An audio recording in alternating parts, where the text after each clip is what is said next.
4JJ1E Isuzu Dayna.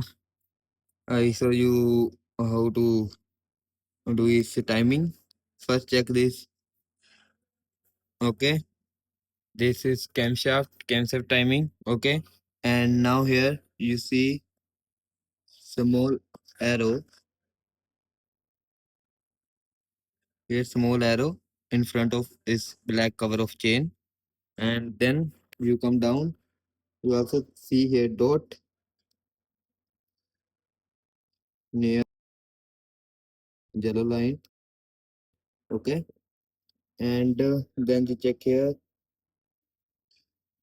this gear mess with the pump gear. Okay. Front and this one and this one. You can check. Okay.